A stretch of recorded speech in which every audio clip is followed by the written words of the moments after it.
right there, it just clicked. Like, I knew that God had a plan in my life. I knew that I wanted to be closer to Jesus, that I wanted to continue to get more into the Bible, into His Word. So back in my junior year, when I was going through that struggle, it was like, God, if you can just establish my plans with baseball. And I feel like once I saw that quote, this was recent, like it was in the fall of my freshman year here, I was like, that's the one I need to stick with. That's the one that is in my heart. This white one's always ahead of the black one. It's because I want to put God first in my life. Welcome back to another episode of the Walk Podcast, where today I am so pleased to be joined by freshman pitcher for North Carolina State, Luke Hemric. Welcome to the show, Luke. Thanks for having me, Kevin. I'm excited. I'm getting ready to go, man. Let's go, man. Let's go. Well, to give Luke like a little bit of intro, I mentioned that he's a pitcher here at North Carolina State, and he grew up in Apex, North Carolina, which actually is not too far from here. It's in the greater Raleigh area, which is great. We went to Apex Friendship High School, and I guess I really just kind of want to dive into that first. Like, so you grew up around here. Like, what was it like growing up in Raleigh? Yeah, I mean, Apex is probably about a 25-minute drive from campus, so I've always kind of grew up an NC State fan. Honestly, my favorite sport to watch was basketball growing up, so I was big into basketball. I played that all throughout high school as well, and I mean, I just fell in love with baseball towards when I was about 12, and it really just picked up from there. I started to see myself separate a little bit from competition, and I mean, I just always would watch the state games on TV and go to their games when they were playing at the Doak or even in the ACC tournament at the Durham Bulls. So those are, growing up in Apex has just been, it's really a blessing being able to go to school so close to home. I mean, especially for my parents, like they're able to come watch all my games. So it's been pretty awesome for sure. I want to dive into a couple of different things there because so you said that, so one is that you grew up playing basketball and baseball. Yeah. I guess the couple questions with that is one, like, is there one sport that has a little bit more of a culture for this area? Like, is it more baseball or more basketball? And I guess two, like, did you have one you maybe enjoyed more? Or like, was it baseball or was it basketball? I mean, so growing up, I always enjoyed basketball more just because you're running up and down the court. You're always like involved in the game. And like around here, they call North Carolina like the hoop state. So like, there's a lot of great basketball competition. I mean, even throughout high school, I played against like a lot of really good guys who are playing in college or even playing in the pros now. I mean, I played against Drake Powell, who's playing for the Nets right now. He was pretty good. But yeah, basketball's a big thing around here, and I think just growing up, that was just running up and down the court and doing all that was always just a blast for me. But yeah, I mean, for baseball though, it's more so of just like once I started to see myself gradually grow, I kind of started to, like around freshman, sophomore year of high school, I started to just really commit to baseball, but I never wanted to leave basketball just in the past, so I committed to myself to make sure I played all 4 years of high school, and I was debating on not playing my senior year just to fully focus on basketball or on baseball, but I talked to my parents, talked to God, and I think playing basketball was one of the main reasons why I had such a successful season in baseball as well, just from being a competitor and going out there and playing multiple sports. It always kept like a good balance in my life. Okay, I don't want to go on harp on this too long, but I'm like, so when did you kind of realize like, oh, like this baseball thing is like probably my jam? Yeah, so I would probably say my freshman summer or around that sophomore spring. That's kind of when college just started, opening up. ECU was the first school to reach out to me that freshman summer. Yeah. And I was like 15 years old at the time. I had no idea what was going on in my life, and it was crazy. Like I remember they called me after one of my games, and I was just like, this is surreal because like I didn't know how good I really was. And even then, I still had so much room to grow and get better. But my sophomore spring is when some other local schools reached out, like Carolina and then NC State as well. And, I mean, from my heart, I always kind of knew I wanted to go play at NC State. And once they reached out and called, it was kind of like I just wanted to settle in, get to know the coaches before I just jumped the gun and made a decision because I was still a sophomore in high school. And then towards April of that sophomore year, I was about 16 years old. I decided I was going to go play for NC State, and I still had 2 more years of high school, so I thank God for letting me stay on my work and stay through my path, because when you commit early, a lot of guys they can just put it off to the side and already think they're good enough, and then you show up to campus and you're like, whoa, this is different. But I'm so blessed that I was able to go out there every day and just be determined to get better, and that's kind of why I'm here today. So. That's really good, and I think too, as you mentioned, it's also a lot you don't see as many guys also staying committed to like where they originally, like it might be, I commit somewhere when I'm a sophomore, but then when I'm a junior, it kind of switches up. Yeah, they switch up. But you were like pretty set on NC State. Yep. Do you feel like, I guess the question here would be like, what confidence did you have in like knowing to maybe go into NC State? And like, is it something you prayed about? Was it something that God kind of gave you a peace around when you knew like, man, this is where I'm supposed to be? The coaching staff was always super open and friendly to my family and to me. And, you know, there was a lot of guys like around the end of my sophomore year going into my junior year, they switched the rules for the NCAA for recruiting. So they completely changed it to where you couldn't talk to any of the staff until after your junior year of summer.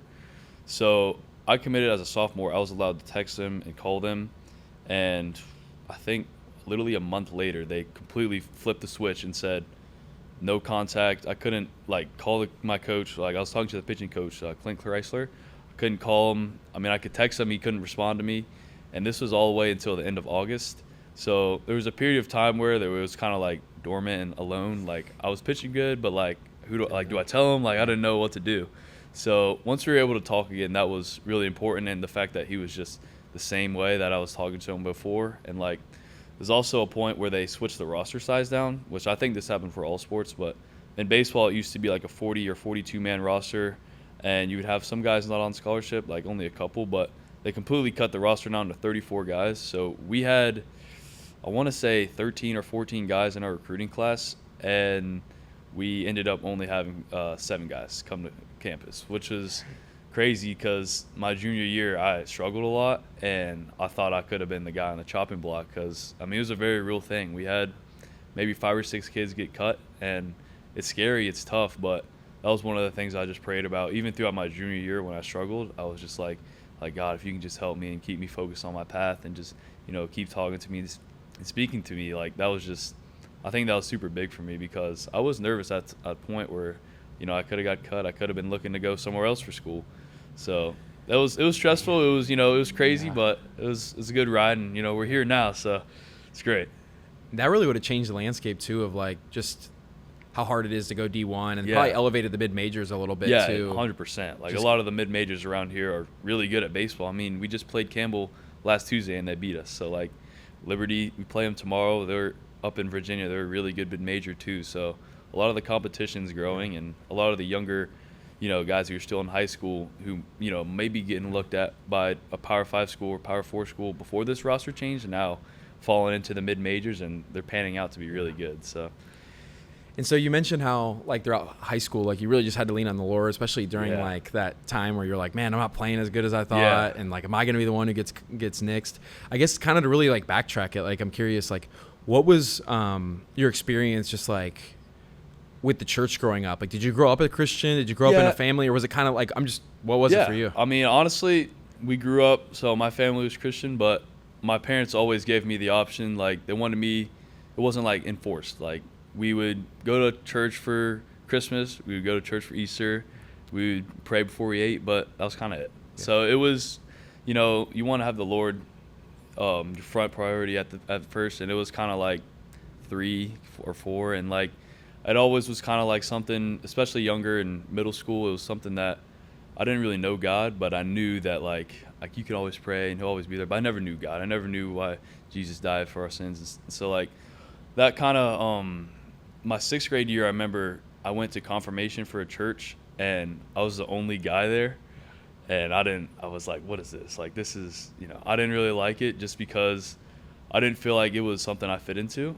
And it like changed my whole perspective on faith. And I mean, I think going through the struggles my junior year is what brought me back, because there was a point in time where I knew like I could always talk to my parents, I could talk to my coaches, but when I got in bed at night and it was just me, like I couldn't talk to anyone. I was just stare at the ceiling and then go to bed in my own thoughts. And I remember I got a Bible from getting confirmed to the church, and one day I just opened it up and I was just looking on the internet like, how do I start? And I just went into the New Testament, read a bit of John. I didn't really know what was going on, but something just spoke to me that night. And I remember praying, and it was just like that prayer that I had just completely opened my mind. And like I remember going into that summer of junior year, like I had a really good summer. I saw stuff like for travel ball. I saw stuff kind of increase for me. In one tournament, I was about to get ready to go down to Georgia to play in a tournament with my travel team, and Team USA calls, and they asked if I wanted to come pitch for them at the trials, which was like the whole 18U trials that you get selected on the team to go to Panama, one of those countries down there, and if you make it, like, you get to go and compete against all these other teams across the world, which was super cool. And I mean, obviously, I was like one of the last kids selected because they literally called me the day that it started.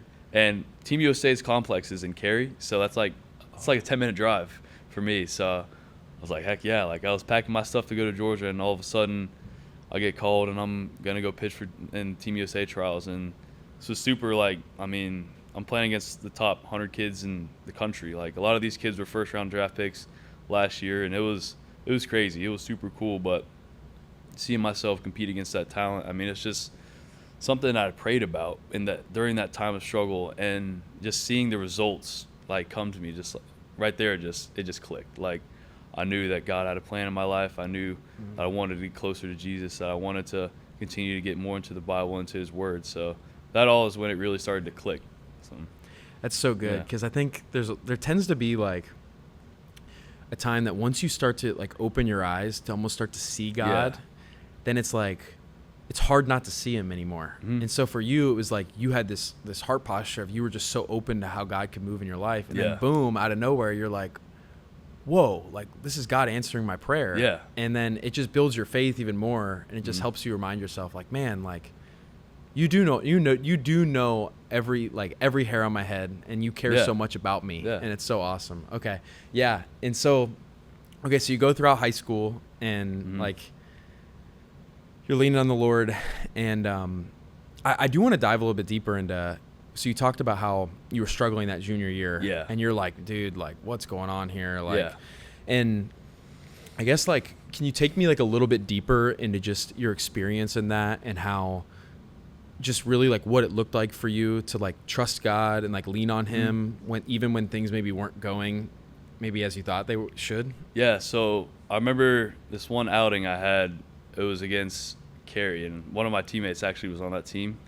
Collins, he plays with me at State now, and they were, I mean, not to have any shame to them, but they weren't like the greatest team in our conference. They were kind of more the middle to bottom half, and I thought it was like this next big thing on top of the world, whatever. And I go out there and I give up like 7 runs in 2 innings, like completely, like, stuff doesn't go my way. Like, I pitch horrible. I get hit around. Defense wasn't making plays, so I just get into the dugout, and I'm just like completely in shock. Obviously, this is the same time where the roster change happened, so I'm like, every single thought's going through my head, like, oh my gosh, am I gonna get cut? Or, oh my gosh, like, what am I gonna do? Like, I thought it was this next like thing. I thought I would be good enough to play at a Power 4 school, and I can't even compete in my own conference in high school. So like, all these thoughts were going through my head, and I remember like just praying that night, and just because my velo was down to nothing was really where I was expecting it to be, and I worked so hard that off season to try and get better, and I was just praying to God, like, if you have a plan for me, just seek this. Like, I want to have my mind and my heart open. And I remember praying about just in baseball stuff, like, just, because I really at the time didn't know how to pray. I would just pray for, like, God, just have me have some success in baseball, like, just be there for me. And those little things like that, because when I pray, I always just want to have an open conversation with God. I don't want it to just be like a structured, the same prayer every day, because you get to a point where you just like go right through it, and then you're not really talking, you're not really opening your heart to God. So I've always kind of opened my heart and talked to Him like a conversation, like me and you were having, which is good. And I remember just when that summer when I saw Him move through my life throughout, the summer ball, throughout going through that fall of my senior year, deciding if I wanted to play basketball or not, like, just continuing to read the Bible and getting His Word every night and pray before I went to bed was big. And it was really big for my heart, because I saw Him continue to move through my life. But the one thing that was missing, though, is that I wasn't going to church, because I didn't know what church to go to, because the one that I got confirmed into, like, it just wasn't really appealing to me. It was a Moravian church. kind of older, so you would sing like the hymns with the big organ in the back. So it wasn't too appealing to me, but my friend back home, JJ, we were kind of having the same problem. Like I played high school ball with him, so he was a senior when I was a junior, and he graduated. And I was throughout my senior year, I still was texting him. I still talk to him a lot now, and we were just deciding like, what's the next step for us for church? Because we didn't know. He was Catholic as well, so I'm not Catholic, but he was Catholic. He went to St. Mary Magdalene, which is like a Catholic church near where we all live. But that was our next big step, was finding a church that was local to us that we could go to. And we eventually found it. It was started going to Apex Baptist Church, which is more of a newer church. It's got like where you have the drums and the singers, and I really was open and appealed to that. I thought it was way more modern and more like open to my heart, honestly. And the preacher was really good. I mean, I loved every single story he had. He's a former baseball player, so nice. It was really easy to relate to him. And the way he would just talk about things, it was just like a normal conversation. It wasn't like he was pushing, like he was, I don't know. It just opened to my heart in the best way, honestly, it did. So that's so good. Because I think that's super important, like just in your walk to, I mean, one, like the local church matters a lot to be able to get plugged into and to really just be a foundation that we could stand on. And now I think with that as well, though, it's important to really have really good community around us, like just other brothers in Christ to lean on, to really help you. Like, is there anybody like in your life that you feel like, I mean, I know you mentioned, I guess you mentioned JJ as somebody, but like who maybe stands out to you as maybe somebody who's like kind of had made an impact on your faith walk? I mean, going into college, it was a completely different life. So I had to find like a new church. I asked about Bible study, and first person I asked was Truett. He's another pitcher on our team, and he was the ones who led the Bible study with another, like a local ministry person, Ryan Matthews, he used to play baseball at NC State, and he does a lot of like local Bible studies and ministries around here, and he's one of like my best friends now. And just getting involved with the NC State community with faith was such a blessing, because so many fun events that I went to, like Unite. I'm sure, have you seen the Unite? They came to NC State, and that was just awesome. And there was a Night of Hope, which was at, I think, like a fraternity house, and Sherm actually spoke at that. So he's been also really like strong brother to lean on. And of course Aiden you're about to talk to later as well. We've all kind of just been knotted in together, and we have a Bible study every Tuesday or Wednesday or Thursday, because sometimes Thursday we're traveling now, so we have to push it to Wednesday. But the Bible study is just, we read in the fall, we went through John. It was like a whole kind of like it was like a book in a sense, to where there was like a story you read from the guy who made the book, and then you would go through like an activity. And a lot of times when I think people seem like Bible study, they're like so drawn apart from it because they think they're like getting so deep into the Bible and all that. But honestly, it's just like an open conversation about how everyone's been going and how we can relate to God and Jesus through it. And I think at first that's what I didn't know what a real Bible study was, and going throughout our Bible study with our team has just been super cool and super eye-opening for me, and it's just been something I look forward to, honestly, every week. So. Would you say that doing the Bible studies like with your NC State teammates like has like brought you guys closer in any way? Yeah, I would definitely say so. And I mean, obviously right now we're struggling a little bit. We're on a 6-game losing streak. Yeah. So, we were going into Florida State a week ago. We were 10th ranked in the country. We were on a high, and now that we're kind of, at the bottom right now, it's something I've been praying. Like, I'm just like, God, I hope all of our teammates are just relying on you and turning to Christ and not turning to sin throughout this time, because it's really hard. I mean, a lot of guys aren't performing to what they think they should be doing, and it's really hard when you're not playing your best, or sometimes if you get benched, like, you could just go out and be like, all right, I'm gonna forget this and go drink with my buddies and get over it. Like, I'm just praying that everyone is turning to the Lord at this tough time, and throughout this Bible study, it's just been a lot easier to draw closer to God, because you have brothers around you who are all in the same boat, and they're all trying to, throughout this tough struggle, just get closer to God during this time. No, that's good. I saw that you had a Bible verse like in your Instagram bio. Yeah. Proverbs 16:3. Yeah. Like, why did you choose to maybe have that Bible verse in your bio? So it used to be Philippians 4:13, but that one was kind of like, I thought it was a little generic. A lot of people have that one, and I liked it a lot. I still say that verse before I go out and pitch. I'm just like, if you can just give me the strength, Lord, that I need to have throughout this outing. Like, I always would say that, but that one was really unique to me. I remember going through the Bible app on my phone one night, and that was the verse of the day, and I was just like, if you commit to the Lord and everything you do, He'll strengthen. I have it on my phone. It's my lock screen because I have a couple verses on here, but yeah, commit to the Lord in whatever you do, and He'll establish your plans. And I feel like that's the first thing when I prayed about back in my junior year, when I was going through that struggle, is like, God, if you can just establish my plans with baseball. And I feel like once I saw that quote, this was recent, like it was in the fall of my freshman year here, I was like, that's the one I need to stick with. That's the one that is in my heart, because obviously Philippians 4:13, it's on there as well. But that one's like, I think a lot of athletes and people have that one just because it's like one that will strengthen you, and I like that one. But I think Proverbs 16:3 is just, that's my favorite one for sure. Oh, that's really good. Because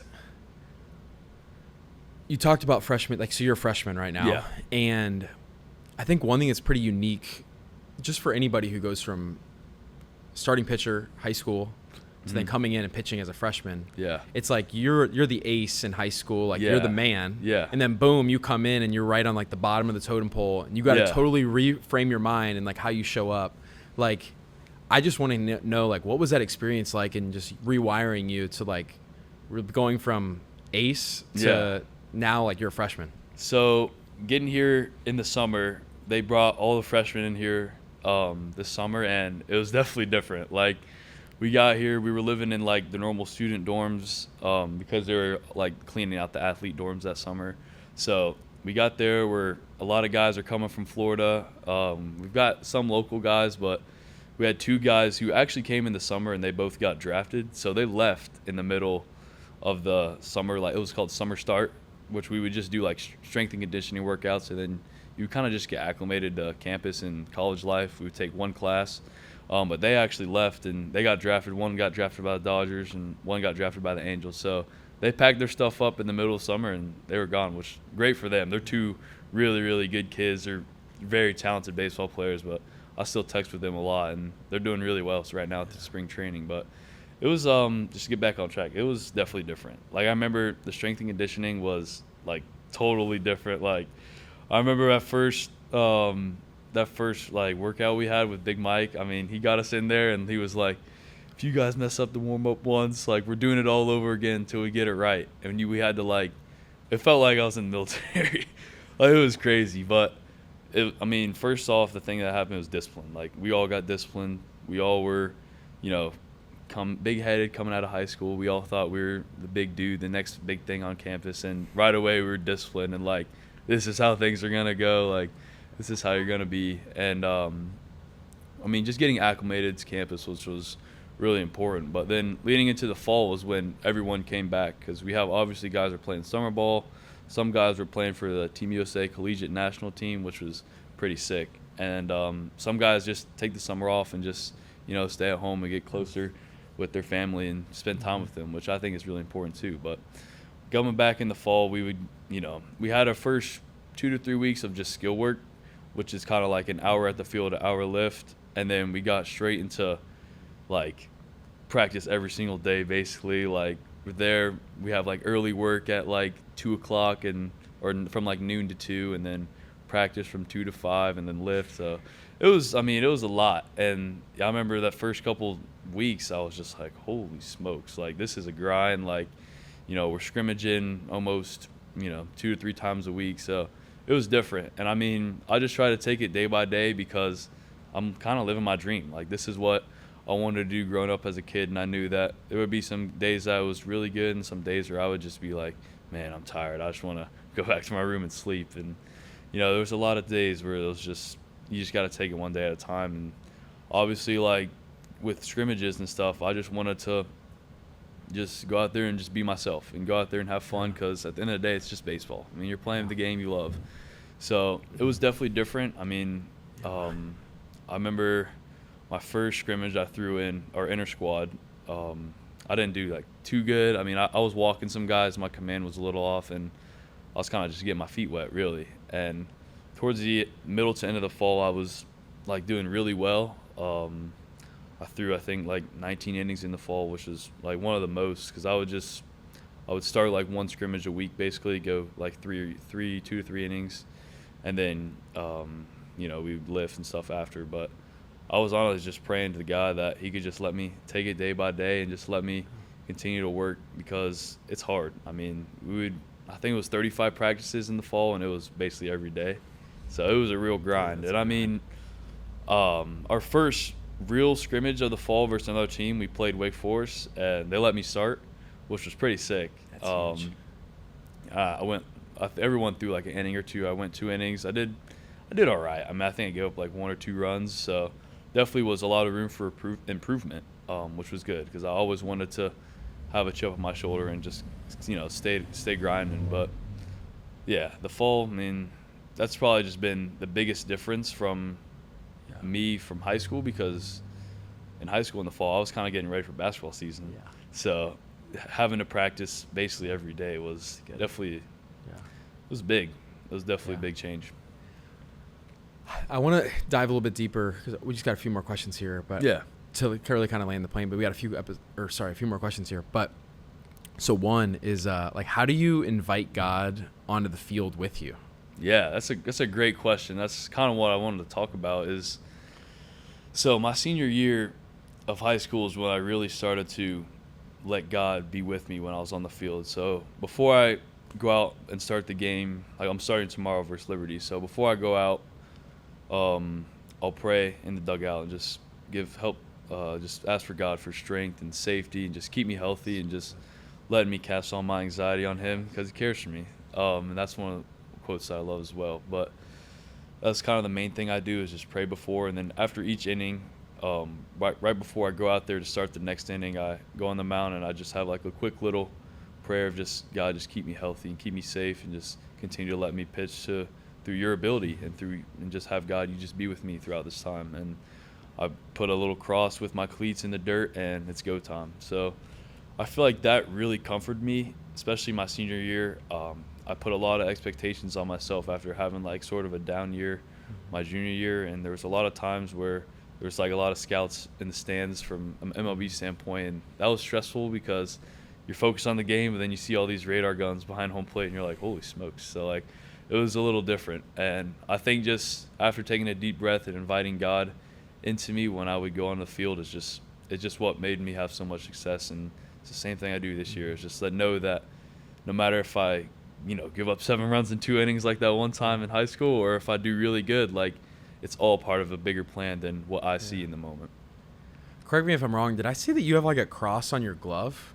Yeah, is that a cross on the webbing? Yeah, so it's I think it's supposed to be a sword, but I think it's a cross. It looks like a cross. That's why I got the glove, is for the cross, and I put Proverbs 16:3 on my glove as well. So I just keep that in my mind every time I go out there. If I need to take a deep breath and reset, I'll always just talk to God in that moment. And I mean, I have these 2 bracelets. This one says God is first, and the second one is I'm second. And then we have the FCA bracelet, which just whenever I'm thinking that I'm tired, or I'm thinking that I need to put myself first and not the Lord, I always look down, and this white one's always ahead of the black one. It's because I want to put God first in my life.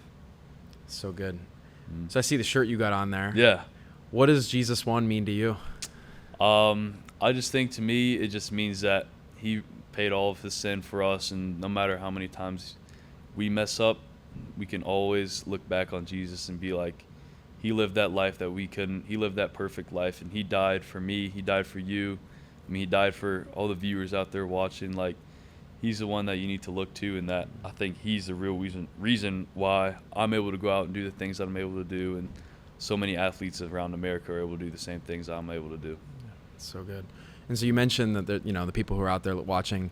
I know that there's definitely people out here watching who are like maybe thinking like, oh man, like I'm curious about this Jesus guy, or maybe they're just interested, maybe taking like a next step in their faith, or just whatever that looks like. Yeah. I guess really just kind of like to land the plane, like what encouragement would you give somebody who's maybe curious about taking that next step? Yeah, honestly, I was in your shoes not like 2 years ago, and like if you would have asked me my junior or sophomore year if I would ever be where I'm at today on a podcast talking with a great guy like you, like about the Lord, I would be like, there's probably no way. Like I wasn't close to him. I didn't know God. I didn't know Jesus, and it's just been such a real blessing in my life, just being to where I'm at today. And like every single Bible study or the night of hope that we had, or Unite, like that was just such an eye-opening experience of like the revival that God's having around all these college campuses, and that like there's so many people out there who want to spread the gospel like me. And honestly, this is kind of my first time I've really gotten out and spoke about my faith, and like I love doing it. I want to do it more often. I want to help younger athletes or any kids just find the Lord, because it's the greatest decision you ever make in your life. And I think just the comfort that God brings you and to everyone, it's just, honestly, it's no greater feeling in the earth. I mean, I'll go out there and I have a great outing, or if I don't, like, I just know that it's all part of God's plan, and that I'm always when I go to bed at night and lay my head on my pillow, I always know that God's with me, and it's just such a great feeling. Amen. Amen. Well, if any of you guys out there, maybe you're watching this episode and maybe you don't have one of your own Bible for yourself, the Walk Foundation would absolutely love to send you one. So if you guys just want to email us at info@thewalkfoundation.org, info@thewalkfoundation.org, and we would love to send you one. But Luke, thank you so much for coming on, man. Yeah, the Lord thanks. bless you in your future, man. Thank you very much. I appreciate it. It's been a pleasure.